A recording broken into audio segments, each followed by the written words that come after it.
I'm Josh Muccio, and from Gimlet Media, this is The Pitch, where real entrepreneurs pitch to real investors.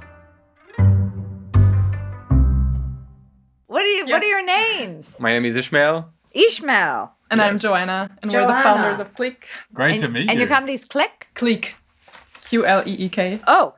If those voices sound familiar, it's because those two founders pitched to our investors on the show back in November. And if you haven't heard that episode yet, there'll be spoilers everywhere in this episode. So you may want to hit pause, go back and listen to episode 16, and then come back here. If you have heard the episode, but it's been a while, don't worry. We'll hit the highlights. Okay, Qleek, as you all know, is a startup designed to bring together the ease of digital music with the beauty of vinyl.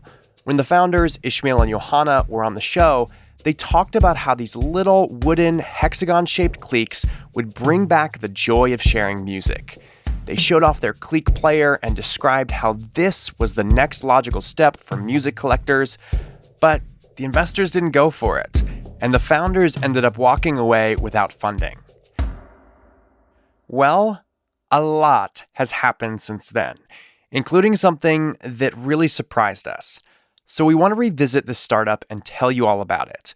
But first, let's rewind briefly to back when they pitched on the show. Here's founder Ishmael describing why he thinks the market is ready for a company like Qleek. In 2016, 50% of Americans have gifted a music gift. Okay? 50. What does that mean? Like, what did they gift? Okay, that's a great question. 75% of those gifts were physical. 75%. What is that, like What is CDs? And 30%, the highest and the most gifted item today in 2016, wait for it, is still the CD. No way. Yes. Where do they get a CD? Amazon. Yeah, they buy it on Amazon. They buy vinyl. They buy gift cards. How do they play a CD? They don't. People don't. Yeah. Ishmael and Johanna said that they believe Qleek can step into that space, becoming the go-to item for gifting music.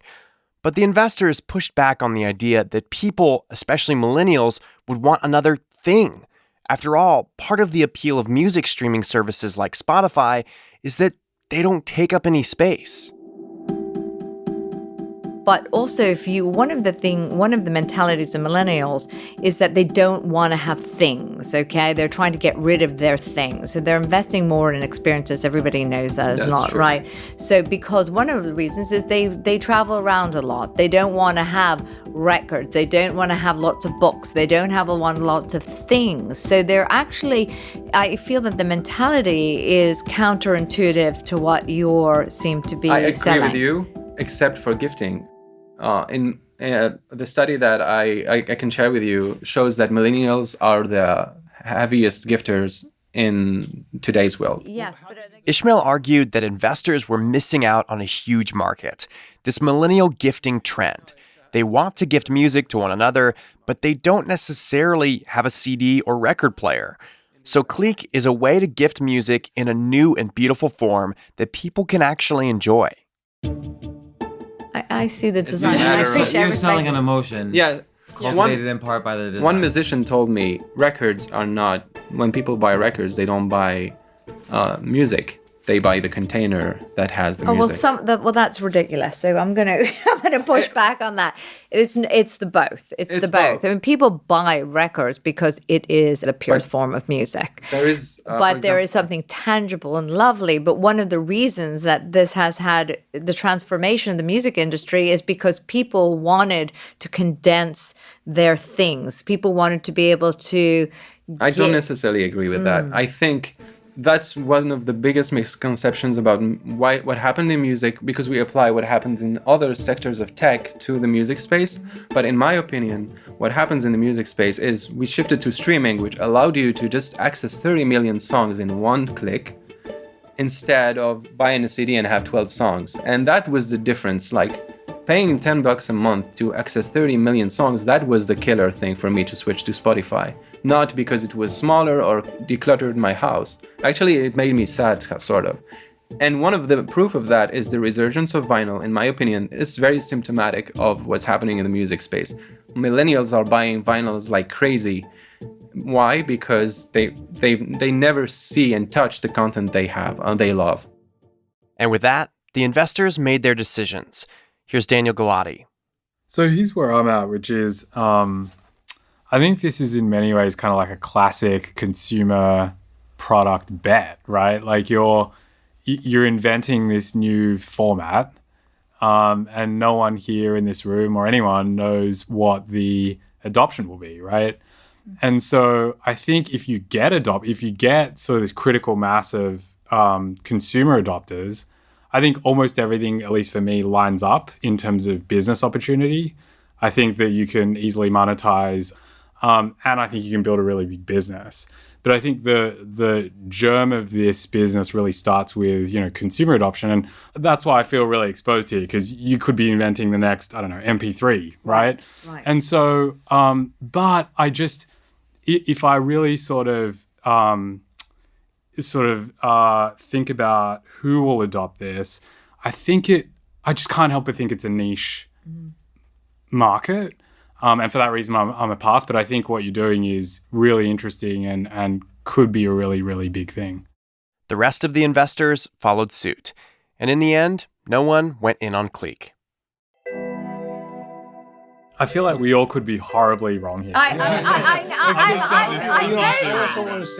that. You're right. You're right. We could be horribly wrong, and a piece of me feels that. Thank you so very much. Pleasure having you both. And that was that. When I caught up with Ishmael and Johanna a couple months after the pitch, things weren't looking good. You were raising $800K, correct? Yeah. Did you raise some portion of that? Not right now, no. Okay, so you decided to cancel the round. Yeah, postpone it. They had postponed the round, and manufacturing had ground to a halt. All I can say is we ran out of stock for the player, so we can't sell it anymore because we don't have any more units in stock. You don't have any more of the players? Yes. So you're only selling the Qleeks right now? Yes. Isn't that a problem that you don't have any players to sell? It is somewhat a problem. But it's a problem we have to deal with. We don't have the funds to make a new production run and sell more players. Yeah. And so we don't do it until we raise more money. Guys, that is so tough. Like, I'm just trying to imagine being in your shoes, like trying to grow this thing and like having part of your product be unavailable, part of the value prop of what you're selling. Yeah, it's disappointing because we have a lot of demands and we would love to sell, but we can't because we don't have the money to run the production. So it's a tricky situation. Do you have any doubt in your mind that this is going to work? Of course we do. I think doubt is healthy. We had doubts since we started. Doubts about is it going to work, but not about is it a good product, because we know that it is. The doubt is about can we execute so that we can fund this company? And that's what we're trying to do. And that's where we left things in November. After the break, what happened next?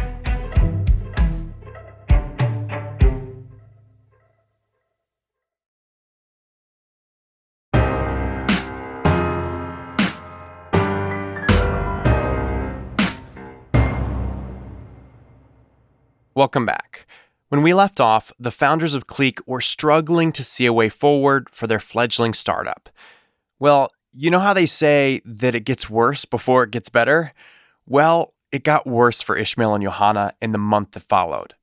We stopped all the salaries. We went in like survival mode. We had this discussion that we would try as much as we can until December, until after Christmas. And if we see that after Christmas, the standalone Qleeks didn't sell and we ran out of money, we would just close the doors and call it. What did it feel like to be at the place where like that's the decision you're having to make? It was between heartbreaking and like getting so close to launching a product and seeing if it's going to succeed or not, and having to shut down just before that. because we couldn't secure funding was we were like, oh my God, we need to do something. We need to find a solution. And the solution was, let's keep doing it with whatever we can until we are sure that this is not a success. And if it's not a success, there's nothing more we can do. We would have done everything and we would have to stop. So they kept on coasting for as long as they could, until one night in November while Ishmael was in Paris. I was at a restaurant with friends, and we started getting flooded with messages from people on the website. And I'm like, what? Wait, what's happening? And then, oh, the pitch just aired. What the hell? And so we're like, why do we have so much traffic? It's not normal. And then it kept going and going. And I see like hundreds of people on the website and like 50 messages per minute. It was crazy. I think the day the episode aired, we had about 500 pre-orders of the player. But the funny thing, it was we were in Paris, and so there was time difference, and we couldn't shut off the chat module on the website, and so we ended up like spending the night answering people's comments on the website, which was pretty sweet. As flattering as all this new attention was, it felt bittersweet for the founders. It was at the same time very, very helpful that the pitch aired at that time, and also heartbreaking because we were like, oh my God, we're so close, we're going to shut down. But in their fight to keep Qleek alive, they were about to get an unlikely ally, because halfway around the world, this guy was listening in. So I was listening to Qleek, I was driving. As always, is the traditional, typical day of Saudi Arabia, sunny. That's Matteo Terravasi. He's an analyst in the oil and gas industry, living in Saudi Arabia. And he listens to the show every week on his Thursday morning commute into work. But there was this moment in that Qleek episode that seemed to strike a nerve for Matteo. One of the mentalities of millennials is that they don't want to have things, okay? They're trying to get rid of their things. So I was actually at a certain point, I was talking in the car on my own and said, wow, that cannot be true. Or, I was trying to debating with the founders or with the investors, sorry, and say, no, I'm a millennial. You're wrong. You're talking to me. Come on. No, it's because I'm collecting it. So I'm buying for the sake of, to have a physical object in my hand that I can shoot to my friend. And eventually it is a limited edition. Matteo was so fired up and felt so adamant that Qleek was a great idea that he decided to do something pretty radical. I decided to invest straight away after the end of the podcast. That's right. After hearing 4 venture capitalists all turn down an opportunity to invest in Qleek, he decided that this was the company where he wanted to put his money. Since they all tend to disagree with what Ismail is selling, and I tend to believe that he's right, what about taking a contrarian view? Because as one of your investors says, I got the quotation here. The only way to make money in VC is to make a non-consensus view that turned out to be right. This is probably the right time to apply this principle. So all day at work, that feeling of urgency didn't subside for Matteo. He knew in his bones Qleek could be huge, and he wanted to be a part of it. But first, he had to make contact with Ishmael. So once I got home, so less than 12 hours later, I wrote him an email, and that was the first contact. While Matteo might have felt like he just fired off this momentous email, for Ishmael, it was actually not that unusual. He'd actually gotten cold emails like this before, people who claimed to be interested in investing in Qleek, and nothing ever came of it. But there was something about Matteo's email that struck Ishmael. You could see how excited he was about the product. He was expressing interest in investing, but mostly the email was a lot of love for what we're doing, a lot of comforting words about how the investors didn't get what we were pitching, and the pitch was not working with them because they are not millennials. And I think I followed up right away with like, hey Matteo, if we wanna chat about it, and I would love to hear more about what you thought about the episode, and also like. So they got on a call together, and it immediately became clear to Ishmael that Matteo was very serious about investing, but maybe not as much as Qleek really needed. Here's Matteo. I told him, well, I'm willing to invest at this point only 10K. I'm not an institutional investor. This is what I can do. And I told him 10K. I think he was a bit disappointed. I thought it was like a sheikh, a Saudi sheikh, willing to put 1 million or two. And I'm just a poor Italian guy that He thought you were a Saudi prince that wanted to invest millions. Well. A $10,000 investment from some random listener is exciting, but it's not exactly going to pay the bills. But Matteo knew some people who he was certain would be just as excited as him about the opportunity. So together, he and Ishmael hatched a plan. What if Matteo brought all these people together and created a pool of money? They would all invest together in what's known as a syndicate. So Matteo got right to work fundraising for Qleek. The email that I sent to my colleagues was, stop investing in Bitcoins. That was the headliner. So stop investing in Bitcoin. I love it. Are you serious? Stop investing in Bitcoin. Invest in, what did you say? Invest in the future of the CD. So I told him invest in the future of the CD. Yeah, that was my one sentence idea. And what kind of responses did you get? I remember one of my colleagues said, this is bullshit. This idea is super stupid. And actually, he wrote me an email and I sent it to Ismail and told him, well, there are other people that think that Qleek is not working. I bet he appreciated that. He's probably like, thanks, Matteo. Thanks for sending me that. Well, but this is, but on the other side, I was super passionate, so I was super aligned with him. So I would say I just wanted to be transparent, so I shared with him all the feedback that I got. But on the other hand, all the millennials were very excited. So the fact that millennials were excited was all the proof Matteo needed. He was totally sold on Qleek, and like any true believer, he evangelized it to everyone he knew.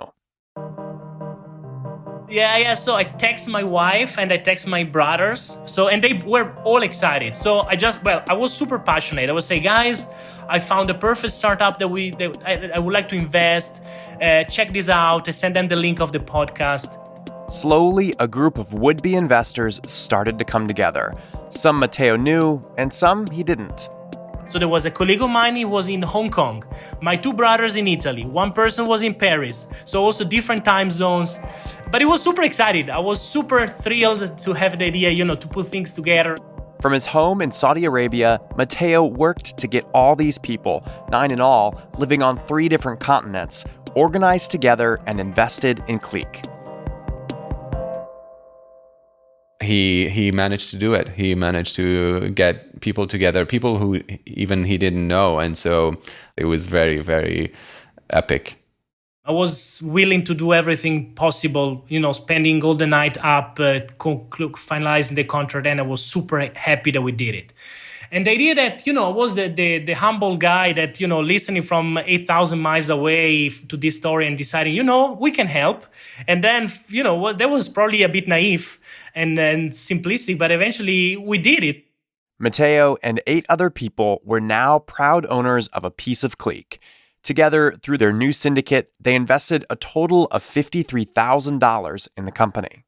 What do you expect to come out of your investment in Qleek? So I told to my colleagues that basically they turned down the offer and said, okay, guys, if the day that I'm driving a Lamborghini, I'm parking a Lamborghini, then you have to understand that this is the day when Qleek has been valued like $100 million. So that's how you'll know you were wrong. I'll drive up in a Lamborghini and then you'll know. Precisely, exactly. But even if I'm losing all my investment, I put 15K on my side. Even if I lose all of them, or if I don't get a super big return, I would have learned a lot. I have a direct connection with the CEO of a very young startup based in the US. And who knows, maybe in the future I can, help other startups or, create a startup in Italy or something like that. I honestly don't know at this point in time, but this is good lesson, good, trial and error kind of experience that I can use in the future. And for Ishmael, it ended up that the syndicate's investment wasn't the only money that Qleek got, because right around the same time, Bose also made a significant investment in the company. In a matter of just a few weeks, Qleek came back from the brink. They now have some runway to fulfill bulk orders, pay for marketing, and refine the product. But maybe most importantly, they got a little peace of mind.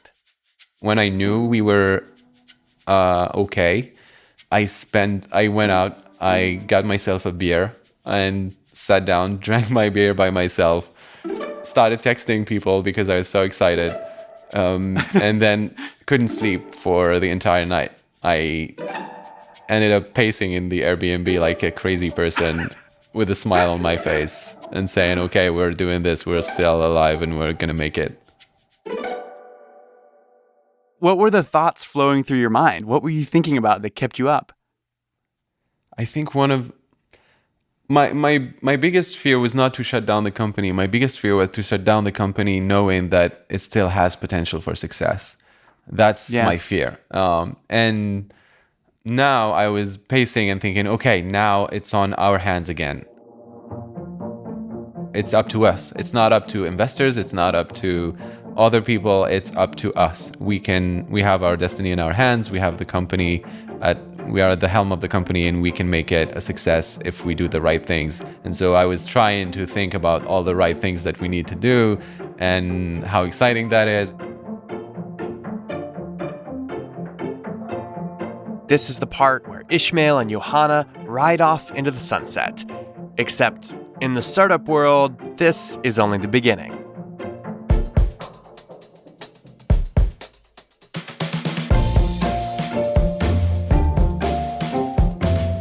We're going on a short break because, well, we're in the middle of recording new pitches. Right this very moment, actually, in Oakland, California, we're recording a whole new batch of episodes. I'm stoked about it. We'll be back in your ears again, wait for it, drumroll please, on March 28th, which is totally reasonable. You can make it 4 weeks. I believe in you. All right, see you then.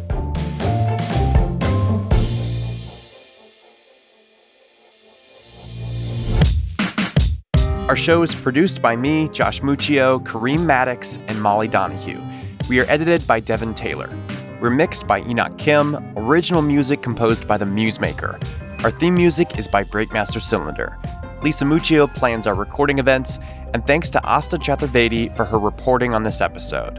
We found out about Qleek because they applied to be on the show. Founders can apply by going to thepitch.show/apply. All right, you've been listening to The Pitch from Gimlet Media. We'll be back on March 28th. See you then.